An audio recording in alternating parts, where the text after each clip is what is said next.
عزت نے ایک اور حکم ایمان والوں کو دیا، وَسَارِعُوا إِلَى مَغْفِرَةٍ مِّن رَبِّكُمْ وَجَنَّةٍ عَرْضُهَا السَّمَاوَاتُ وَالْأَرْضُ أُعِدَّتْ لِلْمُتَّقِينَ۔ اے ایمان والو، تم اللہ کی مغفرت کی طرف، اللہ کی بخشش کی طرف اور اللہ کی جنت کی طرف دوڑ لگاؤ۔ یہ نہیں کہا کہ اس کی طرف جاؤ، بلکہ فرمایا اس کی طرف دوڑ لگاؤ، یعنی آگے بڑھ بڑھ کے نیکیاں کرو۔ تم جتنی نیکیاں کرو گے اس کی وجہ سے تم جنت کے قریب ہوتے جاؤ گے۔ کون سی جنت؟ عرضها السماوات والارض، اس کی چوڑائی اتنی ہے جتنی آسمان اور زمین کے درمیان کا فاصلہ ہے۔ مفسرین نے لکھا ہے یہ اللہ رب العزت نے سب سے ادنا درجے کے بارے میں، جنت کا سب سے ادنا درجے کے بارے میں بتایا۔ نبی علیہ الصلوۃ والسلام نے فرمایا سب سے کم تر مومن کو جو جنت ملے گی وہ اتنی ہوگی کہ وہ 10 گنا دنیا اس کے اندر سما سکتی ہے، ایسی جنت ہے۔ اللہ رب العزت فرماتے ہیں اعدت للمتقین، تقوی حاصل کرنے والوں کے لیے میں نے اس کو تیار کر رکھا ہے۔ اب یہ تقوی حاصل کرنے والے کون سے ہوتے ہیں؟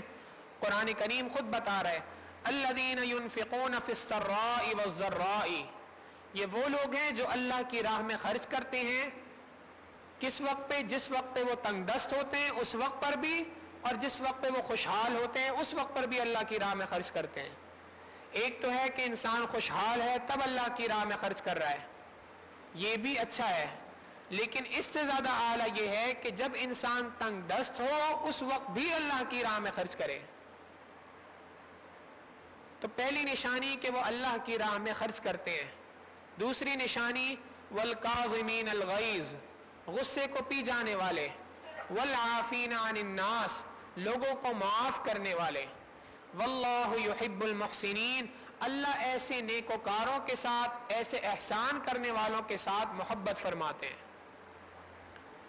امام زین العابدین رحمۃ اللہ علیہ کا واقعہ بہت زیادہ مشہور ہے۔ امام زین العابدین رحمۃ اللہ علیہ ایک مرتبہ گھر میں بیٹھے تھے، ان کی ایک لونڈی تھی،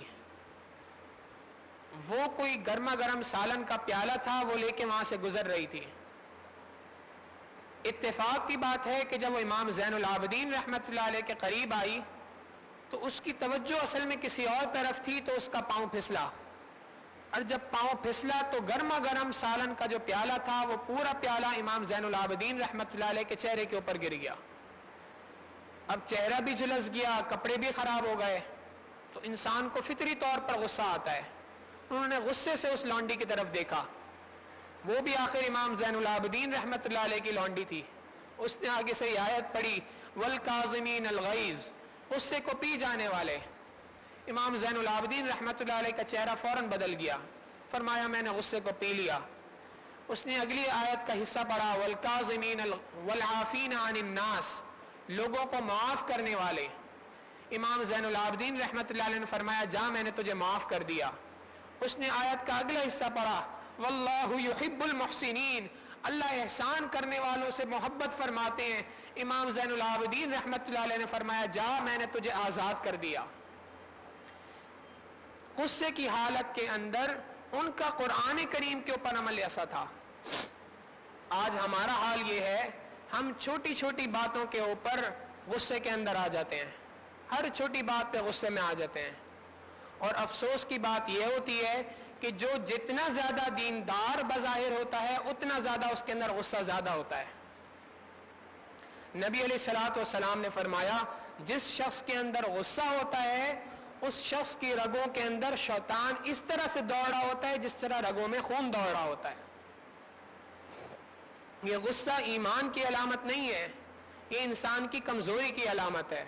ہم اس کو بڑے فخر سے بتاتے ہیں جی میں غصے کا بہت تیز ہوں، تم نے میرا غصہ دیکھا نہیں ہے ابھی۔ بھئی یہ غصہ تو کمزوری کی علامت ہے، یہ طاقت کی علامت نہیں ہے، یہ دین سے دوری کی علامت ہے۔ جو شخص دین سے جتنا زیادہ قریب ہوگا یقیناً اس کے اندر غصہ اتنا زیادہ کم ہوگا، یہ پکی بات ہے۔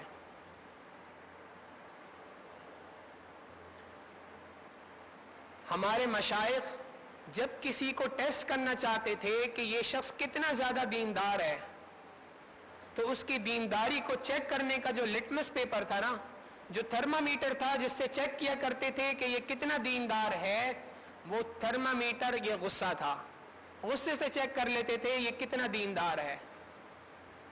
شاہ عبد القدوس گنگوہی رحمت اللہ علیہ ایک بہت بڑے بزرگ ہیں، ان کے پوتے تھے، ان کو بھی اللہ رب العزت نے بہت بڑا مقام عطا فرمایا، اتنا بڑا مقام عطا فرمایا کہ گنگو شہر میں ان کا اس وقت پر بھی مقبرہ موجود ہے، وہاں پر مسلمان بھی آتے ہیں، کافر بھی آتے ہیں۔ حضرت فرماتے ہیں کہ میں ایک مرتبہ وہاں پہنچا گنگو شہر میں، تو میں ان کی قبر پہ گیا تو میں نے دیکھا کہ مسلمان بھی ہزاروں کی تعداد میں ہیں، لیکن ہر وقت پر لاکھوں کی تعداد میں کافر ہندو وہاں پہ موجود ہوتے ہیں۔ فرماتے میں نے ایک ہندو کو روک کے پوچھا کہ بھائی آپ یہاں پہ کیوں موجود ہیں؟ اس نے کہا مجھے یہ بات نہیں پتا کہ ہم یہاں کیوں موجود ہیں، بس میں اتنا جانتا ہوں یہاں آ کے میں جو دعا کرتا ہوں اللہ تعالیٰ قبول کر لیتے ہیں، جو دعا کرتا ہوں قبول ہو جاتی ہے۔ اتنی بڑے اللہ رب العزت نے ان کو مقام عطا فرمایا تھا۔ یہ اپنے دادا کے خلیفہ تھے، ان کے پاس پہنچے اور ان کو جا کے کہا کہ میں آپ سے وہ نعمت حاصل کرنے کے لیے آیا ہوں جو اللہ رب العزت نے میرے دادا کو عطا فرمائی تھی اور دادا نے آپ کو عطا فرمائی، میں وہ نعمت لینے آپ کے پاس آیا ہوں۔ انہوں نے فرمایا کہ ٹھیک ہے، آپ ہمارے پاس وقت گزاریں، اللہ تعالیٰ اپنی رحمت فرمائے گا۔ جو خلیفہ صاحب تھے اب انہوں نے اپنے شیخ کے پوتے کی تربیت کرنا شروع کی، اور ساتھ میں وہاں کام کرنے والی ایک بھنگن تھی، اس کو بلایا اور بلا کے بولا کہ جب تم کل خانقاہ کی صفائی کرنے لگو نا تو صفائی کر کے سارا کچرا جس ٹوکری میں لے کے جا رہی ہوتی ہو تو اس کے پاس سے گزرنا، اور جب گزرو تو ایسا پریٹینڈ کرنا کہ جیسے تمہارا پاؤں پھسل گیا ہے، اور سارا کچرا اس کے اوپر گرا دینا اور دیکھنا پھر یہ کرتا کیا ہے آگے سے، اور مجھے پھر اطلاع دینا۔ اس بنگن نے کہا کہ ٹھیک ہے۔ اس نے سارا کچرا اگلے دن جمع کیا اور لے کے پوتے صاحب کے پاس سے گزری، اور اس نے سارا کا سارا کچرا اس کے اوپر گرا دیا۔ جب اس کے اوپر سارا کچرا گرا تو اس کو بے تحاشا غصہ آیا۔ انہوں نے بہت تیز نظروں کے ساتھ اس عورت کو دیکھا اور کہا اگر یہ گنگو شہر ہوتا نا پھر میں تجھے بتاتا۔ اس خادمہ نے، اس عورت نے کچرا سمیٹا اور حضرت کو آ کے بتایا، حضرت وہ تو دھمکیاں دے رہا ہے کہ اگر یہ گنگو شہر ہوتا تو میں تجھے بتاتا۔ حضرت نے فرمایا ابھی تو بہت کام باقی ہے، پھر تربیت فرماتے رہے۔ چند دن کے بعد فرمایا اب ذرا جا کے دوبارہ یہی کام کرنا اور دیکھنا اب کیا کہنا۔ کو بتایا کہ حضرت اس مرتبہ سے لکھا ہے، زبان سے کچھ نہیں کہا۔